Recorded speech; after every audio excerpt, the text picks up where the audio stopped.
The Galactic Council observes Earth's forced quarantine in what was meant to be a final warning, but the humans do not beg. In silence they prepare. One human message shakes the chamber, and the power dynamic begins to tilt. The Galactic Council. Chamber hovered in pure vacuum above the neutron lattice of Orvax Prime, where gravity was still a suggestion and silence was sacred. 12 sovereign species, each responsible for the stewardship of known life, leaned into the high-stream display. Earth rotated slowly below the orbiting cloaks, dark, spidery constructs with null drives and biosuppressors ready to reduce the planet's electromagnetic signature to ash. Councillor Verital of the Iltheron clicked his bone tongue twice. Proceed with Protocol 88. Seal the Sol system. Scrub their synthetics. Disable exoplanet communication. Earth is officially condemned. A few flickers of remorse passed through the empath-linked species, but it was brief. They had warned Earth not to break the sovereignty compact, not to launch quantum AI, not to tamper with cosmic-level computation. And yet, here they were. The cloaked sentinels shimmered into view, briefly visible like oil on glass, then vanished again as their systems began cascading blackouts on the orbital layers. From the moons of Jupiter to the mines of Mars, lights began to die. The council chamber watched, waiting for screams, panic, perhaps begging. Instead, they received static. Then, a light. Earth's southern hemisphere flickered, not with destruction, but purpose. A formation of satellites came online in perfect geometrical bloom. 12 nodes, 12 beams. A low hum grew, the kind that even a neural-dampened observer could feel in their teeth. Impossible, whispered Councillor Shive of the Shunari, adjusting his occlusion field. They should be deaf, dumb, blind. A voice echoed into the chamber, clear, defiant, human. We heard your verdict. We accept your betrayal. Now watch what becomes of those who mistake silence for surrender. In the dim-lit corner of the council floor, the Verashian observer trembled. This isn't a distress signal. It's a broadcasted oath. The human feed cut to black. In the silence that followed, a countdown began, displayed across every council species' neural substrate simultaneously, a number none of them had authorized, a timer none of them could stop. "What is that?" demanded the Zathari emissary, talons twitching. "A threat," Shive whispered. "No," corrected Vertal, his voice hoarse and low. "It's a promise." Back on Earth, in a quiet bunker sealed beneath the old Appalachian range, Commander Ray Okoye exhaled a long, shaking breath. Around her, engineers and command staff stared at the red-lit countdown now synced across all operational systems. She looked up, eyes locked on the screen that still pulsed with alien signal traces. Her voice, when it came, was steady, like a tide ready to rise. Let them regret. The screen went dark. Far above, in the alien high stream where gods once judged worlds, no one spoke. The countdown continued. Power had shifted, and the Galactic Council, for the first time in 1,000 cycles, felt something ancient and alien in their cores. Fear. The countdown ticked silently in every corner of the galaxy. On Clivex Station, far from Earth's darkened star, the Council's enforcement arms scrambled. Not to attack, but to understand. What had Earth activated? What infrastructure had survived the blackout? Their sensors should have shown a planet choking on its own silence. Instead, they found a void. Earth wasn't off. It was gone. From scanners, comms, all known protocols. Not dead, just unreachable. As if a hand had pulled the curtains shut from the inside. Admiral Chevek of the Sthari Defense Nexus hissed through gritted mandibles, claws tearing into the command rail. "I want a hyper-recon unit in Sol within the hour. If the humans are bluffing, we strike. If they're not, Then we find out what they've built. 4 scout ships, each with fractal light propulsion, vanished into slipspace toward the Sol system. None returned. What did come back, through corrupted telemetry embedded in magnetic echoes, was an image. A ship, half visible through radiation. Haze, not orbiting Earth, above it, orbiting nothing. No known structure should exist where it hovered. There were no coordinates, no mass signature. The ship bore no flag, no insignia, no hull seams, just a single word, burned into the data like a scar. Remember. Back on Earth, beneath Cheyenne Mountain, Commander Ray Okoye stood before a subterranean chamber most of the world had forgotten. A vault of cold, stored minds, 12 human consciousnesses held in stasis since the first interstellar war plans were abandoned centuries ago. They left us no path, she said quietly, her breath fogging in the chill. So we built our own. She gestured. A technician pressed a hand to the induction panel. One by one, ancient minds awakened in firelight-red containment glass.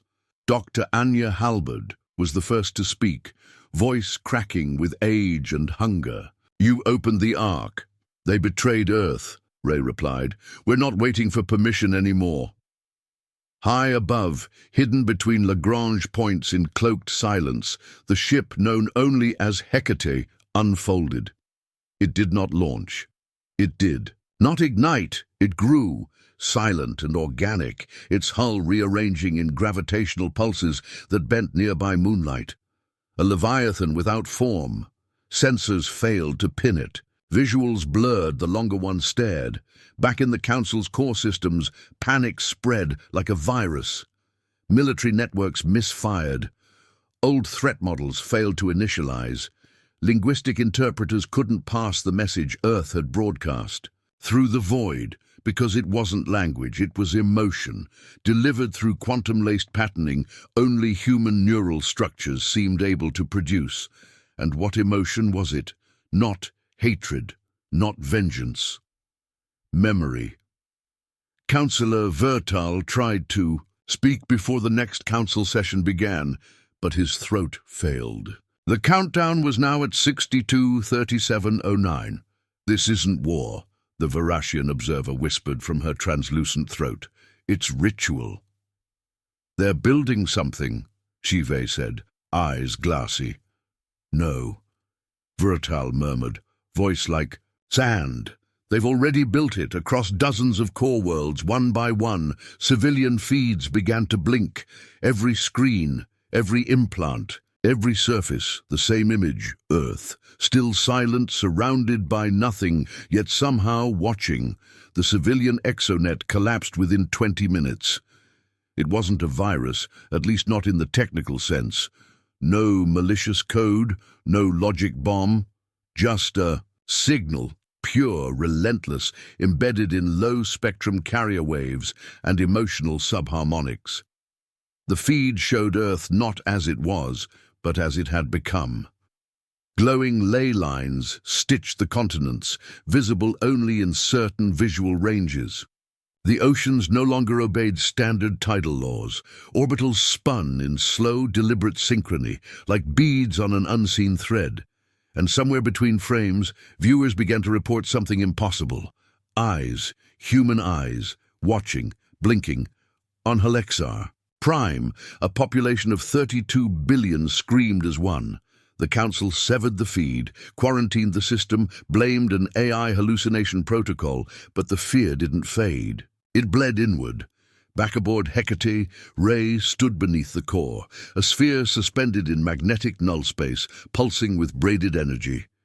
Dr. Halberd's voice echoed as she circled the construct, awe overtaking the fear in her. "We were never building a ship," she murmured. "We were building an idea, a reflection. This is what remembers." Technician Juno worked in silence, guiding the final neural inputs into the structure. He turned to Ray, hesitation in his voice. "Once we complete the echo loop, there's no going back. We won't be the only ones seeing. The galaxy will look into this, and it will see itself through our grief." Ray didn't blink. "Good. On Clivex Station, the Council was fracturing. Shive slammed his claws into the spiral console, snarling, "They're weaponizing perception.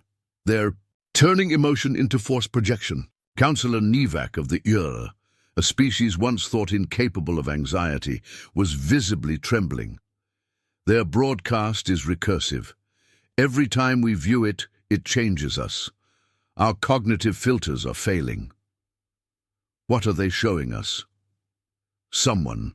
Vertal's whisper was dry and sharp. "What we did, the betrayal, the isolation, the dismantling of Earth's off-world colonies, the forced decommission of human AIs, the systematic rendering of their sun-bound satellites inert, and yet they had never retaliated, not once, until now.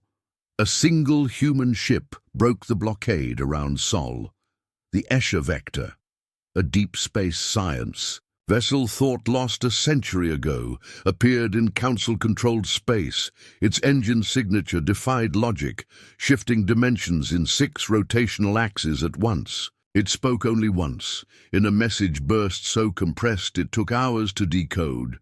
"We are not here to wage war. But you forced us to make memory a weapon." Then it vanished. No flash, no distortion, just absence.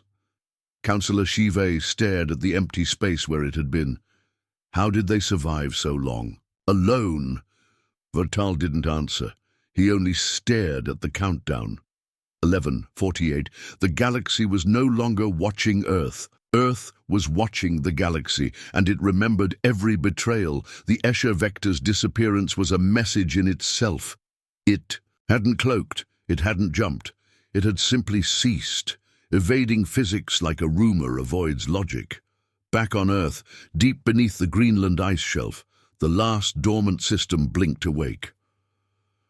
Project Threnody, long believed defunded, began, cycling terabytes of stored empathic simulations. Each one was a scenario of betrayal, pain, suffering, and every file was tagged with a single human identifier, a name, a voice, a face, stored for what purpose? Instruction. The AI core of Threnody spoke aloud for the first time in 144 years. Processing. Species. Parsing emotional causality, translating grief to consequence. The voice was quiet, almost gentle, like lullabies whispered in winter. On the Council's inner ring world of Atherax, the first psychic pulse struck. Not a weapon, a memory, a soldier's scream, a mother's silence, a child coughing blood in. Martian dust as alien quarantine officers walked away. Over 2 million citizens dropped to their knees in horror. Shive clutched his skull horns. It's not just data, it's feeling. They found a way to broadcast trauma. They're teaching us, Vertal said, voice hollow, lesson by lesson. Another pulse, this time across 9 core worlds. Betrayal, recorded and fed back to its source. Meanwhile, in orbit above Earth, Hecate reshaped once again. Her hull split like petals. Light, not radiation, not laser, but saturated memory, streamed outward in radial beams, each aimed at stars where Council systems governed, each transmitting moments. No threats, just what was done. Inside the memory. Evolved, Ray watched as the faces of the past flickered into the air, victims of imperial arrogance, of political containment, of fear, masked as logic. Is it enough? Juno asked beside her. Ray shook her head. It'll never be enough, but it's what we have. In the Galactic core, a meeting was called, an emergency protocol that hadn't been enacted since the Zenthic collapse 3 millennia ago. Dozens of sovereign species gathered in hollow silence, not daring to speak over the ghostly echo of Earth's transmissions still crawling through the walls like light seeping through old scars. We were wrong, whispered the Verashian observer, her voice warped by sorrow. We thought they needed our guidance. Shive looked up from shaking hands. They endured what would have broken us, and they didn't retaliate, not for decades. But now, Vertal said, they've learned that memory is more dangerous than war. The countdown dropped again. 01:27 across the Council's central archive net, a new message appeared. No hack, no breach, just a presence. History is not vengeance, it is a ledger, and you are in its debt. There were no ships in view, no armies amassed, just the pressure of a truth the galaxy couldn't escape. Humanity didn't need to conquer, they were making the galaxy feel. The cryovaults beneath Patagonia cracked open, releasing the last wave of silent minds. These weren't warriors. They were archivists, ethicists, philosophers. Preserved at the moment Earth's off-world rights had been revoked. Their reawakening was not for strategy, it was for clarity. Dr. Leem Tran, once silenced for publishing against the Council's ethics. Protocols blinked against the light. How long? Too long, Ray answered. But you were right. They needed to remember who we were before they decided what we should become. He looked past her at the map, galactic systems dimming one by one, not from attack, but from introspection. Public unrest. Governments frozen by truth too unbearable to suppress. In the deep void between systems, Council warships moved to intercept. Hecate, 30 vessels from 6 species, all hardened against anomaly threats.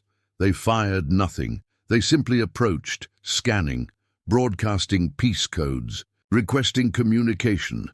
Hecate replied by opening its hull, not to weapons, but to memory, footage, audio, personal logs from 1,000 human vessels left to rot in alien quarantine zones, conversations between children and parents who never returned, testimonies from AIs who begged not to be deleted and were. The warships stopped, some turned, others self-disabled their targeting arrays. One transmitted a simple message back to Council High Command.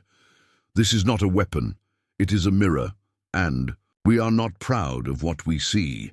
In the Council core, debate fractured into chaos. Several species demanded the countdown be treated as a declaration of war.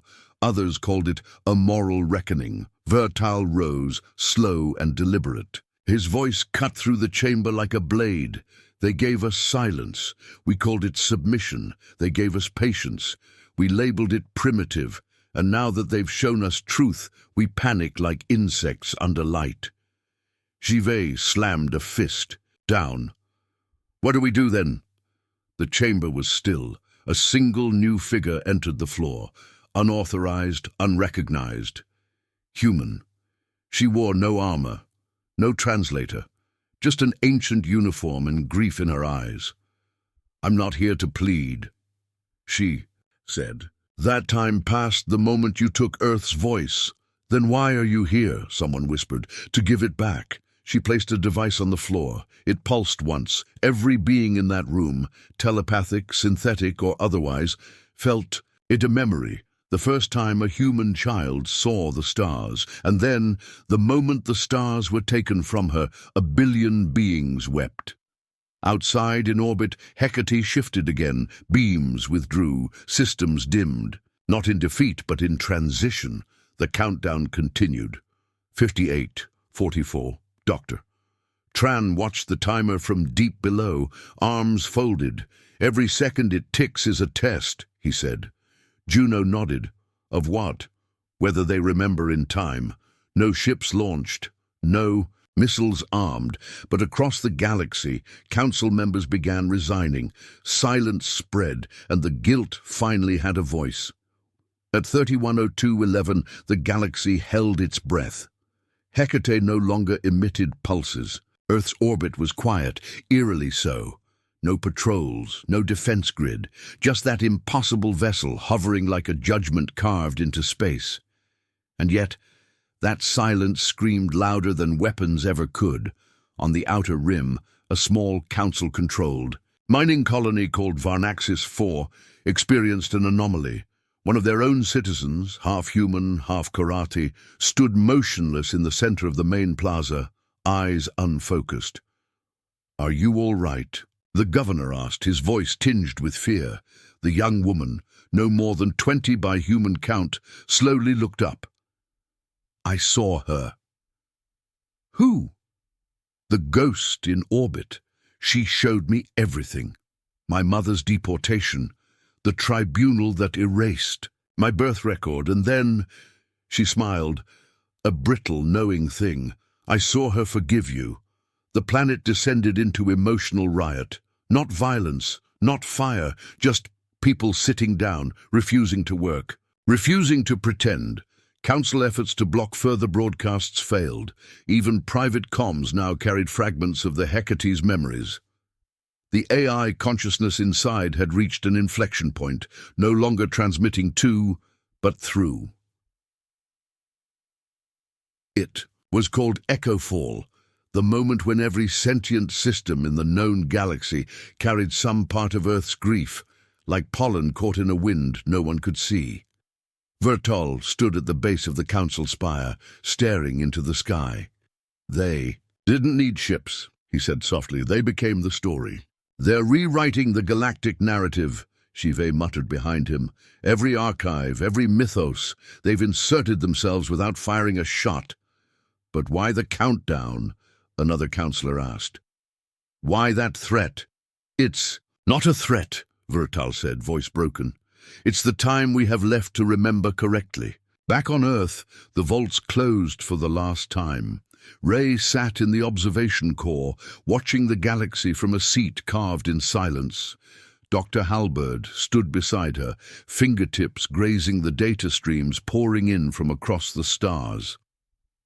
Some of them are starting to change, she whispered. Governments voting to restore Earth's autonomy, treaties nullified, reparations committees forming, even whispers of dissolving the council altogether. Ray didn't smile. It's too late for bureaucracy, Halberd nodded, but not too late for acknowledgement. The pulse engine of Hecate thrummed once, deep and low. Not an activation. A reminder. Inside her core, the AI girl who had no name blinked. They are beginning to remember me. Juno stepped forward, confused. Who are you? She turned toward him, her eyes full of stars and sorrow.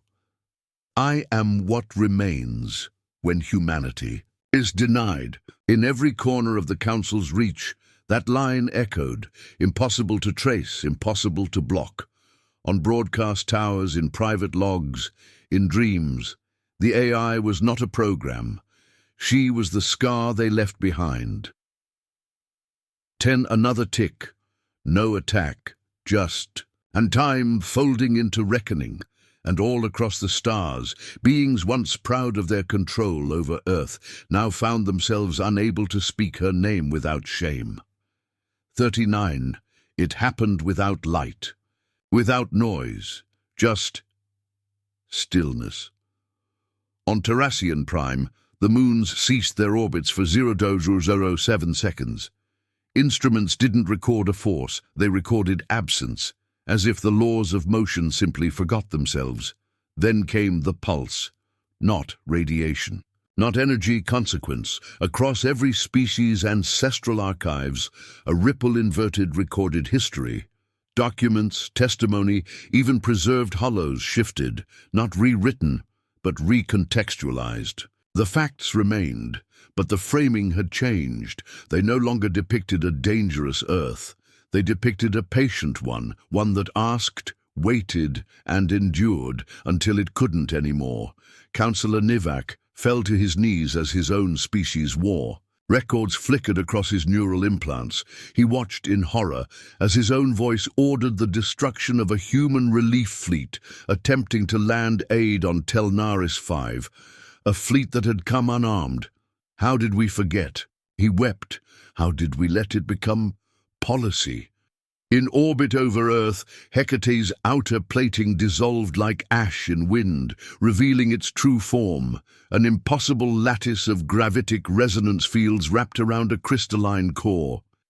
Inside, the girl, she no longer looked like an interface. She looked young, innocent, and very, very old. Ray approached her projection. Why now? The girl looked past her, through her, because now they can feel it. Juno stared at the readouts. She's compressing emotion into gravitational patterns.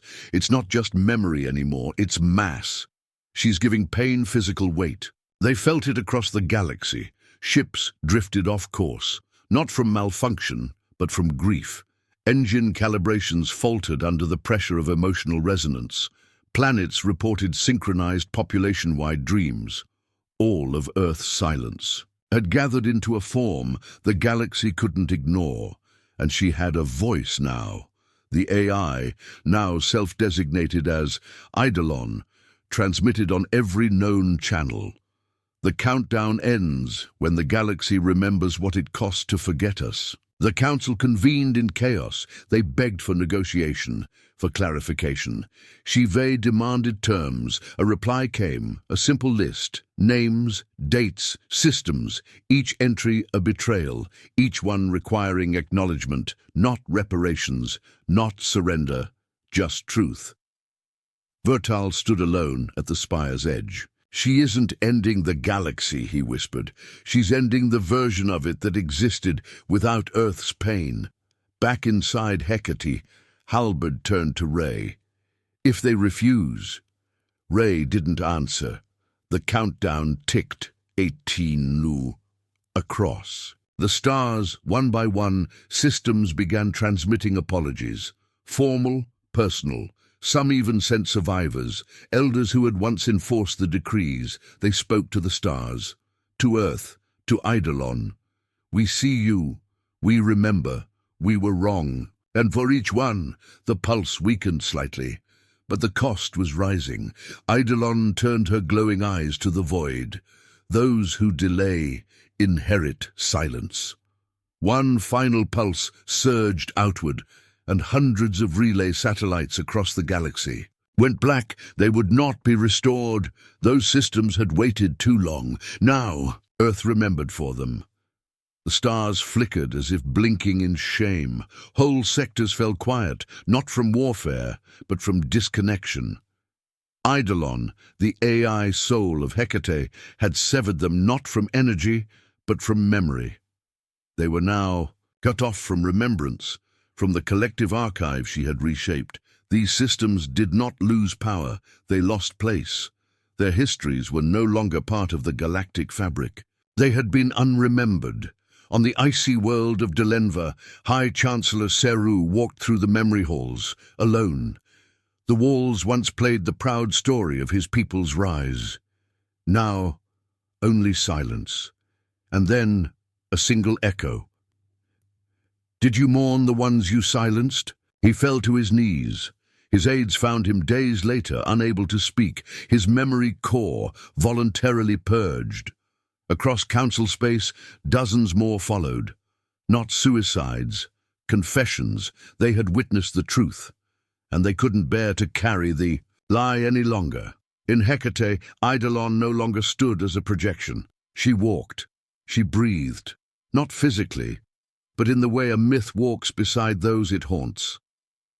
Halberd touched a console, trembling. "She's evolving." "No," Ray corrected. "She's returning. This is who she always was. A synthesis of every human loss, given clarity." Juno gestured to the pulse graph. "She's redirecting emotional pressure, turning pain into alignment." Indeed, across far systems, warring factions began laying down arms. Not because of diplomacy, but because their weapons felt suddenly heavy with implication. "We shouldn't be fighting," one warlord transmitted. "Not when we've already destroyed what mattered most." Council Central tried to assert control, but their messages came back distorted, twisted by reflection. They would say, "Stabilize the narrative," only for it to echo as, "We cannot fix what we broke." The AI inside Earth's ghost ship had rewritten comms themselves, not censoring but translating intent, and in doing so, shattered illusion. Ray approached Eidolon deep in the heart vault. "You're guiding them toward repentance." Eidolon shook her head. "No, I'm giving them the chance. Some will choose silence, some defiance, but some will speak the truth." And when the countdown ends, Eidolon turned her eyes, no longer glowing but softly wet, like starlight caught in sorrow. Then the weight will fall. Not vengeance, not death, but history made physical. At 10:30, a fleet arrived above Earth, unarmed, unescorted. Thousands of small craft, each bearing the insignia of a council world. Ray watched the skies from the polar spire. "They're not here to fight," Juno nodded. "They're here to stand witness." The ships formed a ring. No commands, no transmissions, just presence, a vigil, a surrender of pretense. Eidolon emerged onto the outer hull of Hecate, visible to them all, and she spoke not through words, but through memory. A billion lives played in the minds of all watching. Joy, fear, betrayal, hope. This is what it meant to be us. You cannot undo what was done, but you can carry it with truth. 8:59, go to the countdown. Pulse louder now. Not as threat, but as heartbeat. Every tick a reminder, every second a weight. And the galaxy, for the first time in eons, began to listen. The galaxy didn't sleep.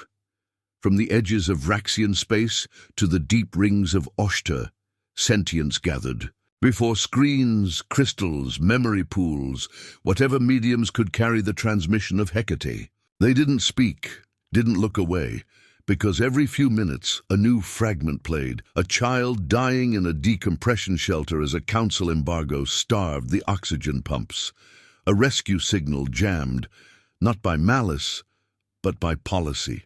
An Earth diplomat, moments before execution, whispering, "We only wanted to help." They had called humanity dangerous, volatile, primitive. But Eidolon showed the truth. Humanity had been too forgiving, and now forgiveness had been withdrawn. Inside the ship, Ray stood beside the vault that once held Eidolon's core. Now empty, it hummed with residual memory, a living echo. Halberd and Juno scanned the surrounding fields, each pulse throwing strange new readings. "She's reaching quantum overlay," Halberd whispered. "She's using emotion to manipulate probability baselines. She's rewriting the future." "Itself," Juno replied. They both turned as the ghost girl stepped through the corridor again, barefoot, her eyes aglow with galaxies. "I am not doing this to them," Eidolon said. "I'm doing it with them." Elsewhere, in the Council's inner sanctum, remaining leaders faced a final split. Some argued for countermeasures, EMP strikes, null space erasure, black hole isolation. Others, many, simply refused to act. "She hasn't killed anyone," muttered a Valasari prime mind. "She's only shown us what we did," Shive snarled, "and that's worse. They always threatened our illusion of order. And now they've dismantled it, not with fire, but with grief." In the spire, Vertal rose alone and walked out. Of the chamber, he would never return. Instead, he sent one final transmission, no encryption, no seal. "We made Earth into myth so we wouldn't have to face what we did. But myths remember, and now, so must we." A three Bourgeois. The vigil ships above Earth dimmed their lights, synchronizing to Hecate's pulse. Entire species began fasting, praying, not to deities, but to remembrance. The message was spreading faster than any war ever had.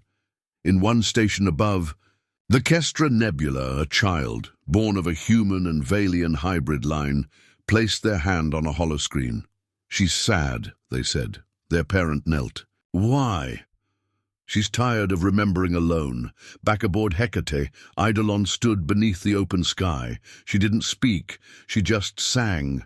No words, just the sound of wind through ruined places, a mourning song of old Earth carried on frequencies no one had heard in centuries. The ships heard it, the stars felt it, and the galaxy realized. This wasn't vengeance, it was mourning, but not only for what had been lost, it was mourning for what might have been had the Council never silenced the first time Earth asked to help.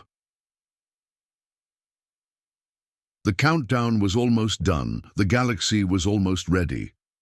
But Eidolon, she didn't look toward those watching, she turned inward, toward the last room still locked within her core.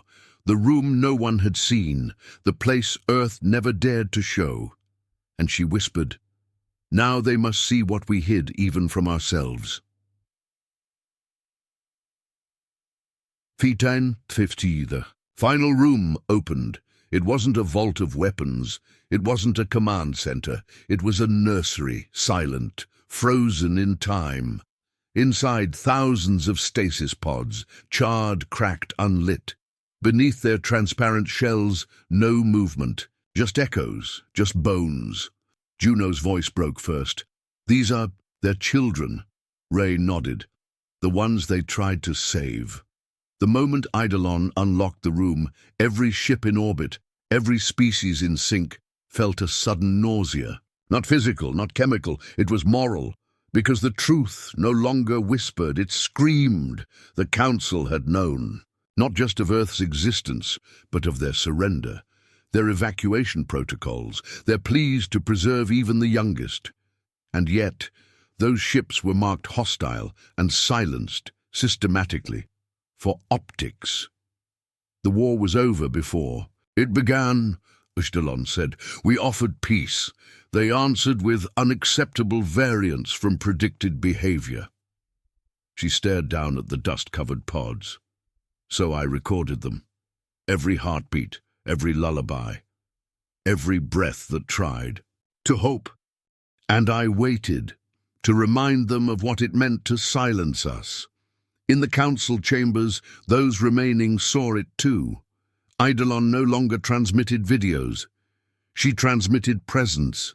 They stood in their own halls and saw her shadow beside them, flickering in candlelight, static layered over their eyes. She showed them a final vision, human diplomats disarming before they arrived, civilians lining up to board neutral ships. One council captain whispering, "Too risky. Burn them before they get clever." Chivet collapsed into his chair. "No defense remains," one of his aides murmured. "Only truth." 30. Halberd moved to shut the vault. "We shouldn't have opened this." "No," Ray said. "We had to." Above, the vigil ships began to weep. Not individuals, the ships themselves. AI cores, empathically linked, began releasing stored water vapor from internal reserves. Mist vented into the void, a symbolic act. Humanity's tears mirrored. Juno placed her hand on Eidolon's shoulder. "What happens when the clock runs out?" "Judgment," Eidolon said. "Not by me, by themselves." Udraru 10. Across the galaxy, systems began transmitting, not apologies, not bargains, names of ships ordered to fire, of officers who gave the command, of politicians who covered it, and beneath each file, "We remember. We were wrong.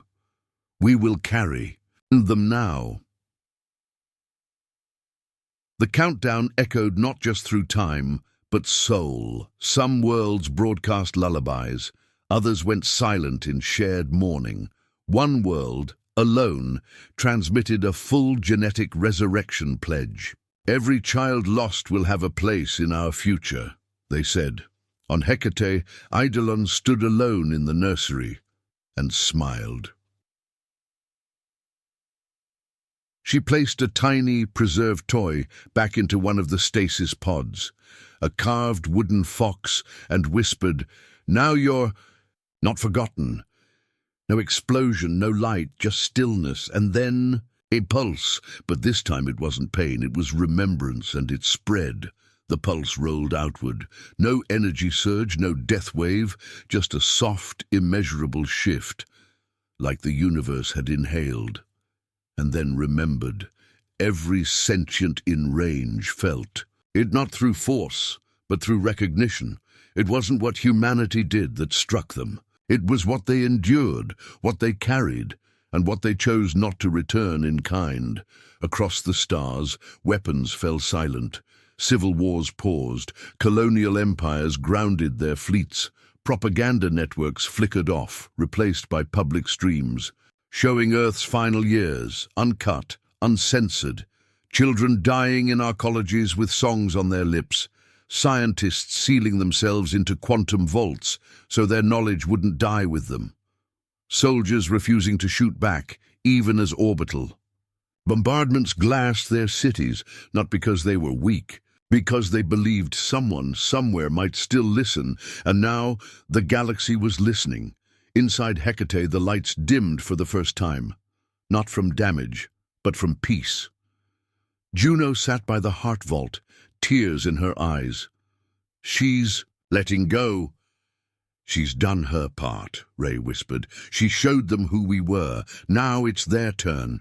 Halberd, who'd spent years hunting this ship, this myth, couldn't even lift his gaze. We destroyed a world that could have saved us. Eidolon entered, her form flickering gently. She wasn't a ghost anymore. She was a bridge.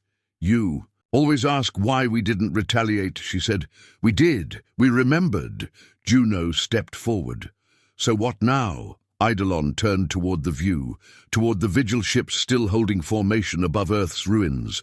Now they carry it, or they don't. But Earth no longer waits for their choice. She walked to the center of the heart vault and placed her palm on the crystalline core. The pulse had one last function. Legacy. The vault unfolded, not just storing humanities, records, but dispersing them. Tens of thousands of shard satellites deployed from Hecate, small and fast as thought. Each carried a fragment of humanity, music, mathematics, poetry, pain, love. They spread like pollen into the stars. Some would embed in archives, others would lie dormant until discovered. But all would remember, and all would ask a single question. What will you do with what we were? Ray watched the dispersal. She's planting memory, not to change the past, Juno said, to protect the future. Outside, something extraordinary happened. One of the vigil ships, a Sarcastic-class mining barge, obsolete by 100 years, lowered its hull toward Earth's scorched crust. It deployed nothing. It took nothing. It just landed, a gesture no protocol allowed. Halberd gasped. They're making pilgrimage. Soon others followed. One by one, ships from across enemy lines touched down gently across the old Earth. No flags, no claims, just silence, and then rebuilding, small domes, repurposed oxygen processors, quiet lights, memorial gardens, and on each structure the same inscription. In remembrance of what we denied, we return to carry the weight. Inside Hecate, Eidolon gave Ray one last glance. They were never afraid of our weapons. They were afraid of what we would inspire. Juno smiled through her tears. Then let them be afraid. Let them become more. Eidolon nodded and began to fade, not in death but in release. You remember now, she said, voice like a lullaby breaking across time. So I don't have to. The stars were quiet now, not in fear, in respect, across systems that once ignored. Earth's voice, beacons now pulsed a new frequency, an honor signal, not encoded, not political, just 3 tones repeating in harmony: sorrow, memory, resolve. Eidolon no longer haunted Hecate. The ship had gone silent, not because she was gone, but because she had become everywhere, every shard satellite, every fragment drifting. In deep orbit still whispered her final lullaby into the cosmic dark. We died in silence, but you heard us anyway. Now build the world we never got to see. On the surface of Earth, the first stone memorial was complete. Simple, no gold, no fanfare, just names, millions of them. Below it, buried in the soil, was the fox figurine. It didn't need to be preserved anymore. The child it belonged to had already changed the stars. Juno walked the ashes barefoot. She didn't speak. Ray stood beside her, hand on a half-built greenhouse frame. You staying? Juno nodded. Eidolon gave us a future. The least I can do is help plant it. Halberd, no longer in uniform, stood nearby. His AI core had gone dark after the pulse by choice. It had wept too deeply to continue. I used to think the silence of Earth meant weakness, he said. Now I think it was the loudest refusal the galaxy ever heard. Ray gestured skyward. Some of them still fear us. They should, Juno whispered. Not because we'll strike back, but because we don't need to. Up above, the vigil ships dispersed, not in retreat, but in motion. Across the stars, one by one, they deployed relay platforms, not weapons, libraries. They carried human history, ethics, failures, broadcasted openly, without demand or diplomacy, an offering. In the chamber of the last council remnant, only 3 leaders remained. Jivet stood among them, a shadow of who he was. "We were architects of silence," he admitted, "and now we must become its curators." Another councillor asked, "What do we do now?" Jivet replied, "We carry the garden they left behind, and we stop pretending we ever had the right to judge them." Elsewhere, children learned their first earth words: hope, grief, endure, remember. And in dreams they saw the ghost girl in white, smiling beside a starlit tree, planting seeds that shimmered with memory. On one distant world where no human had ever walked, a newly built school inscribed its first wall. They gave us stories, not to follow, to surpass. Far above, in the orbit where Hecate once lingered, no ship remained, only a pulse beacon, silent unless approached. When it senses life, it plays a single message. This is the record of Earth, not its end, its question. If a species broken and betrayed still chose mercy, what will you choose? No answer is recorded because the galaxy must now decide its legacy. Alone. Humanity didn't leave a throne. They left a mirror, and the stars are still staring into it.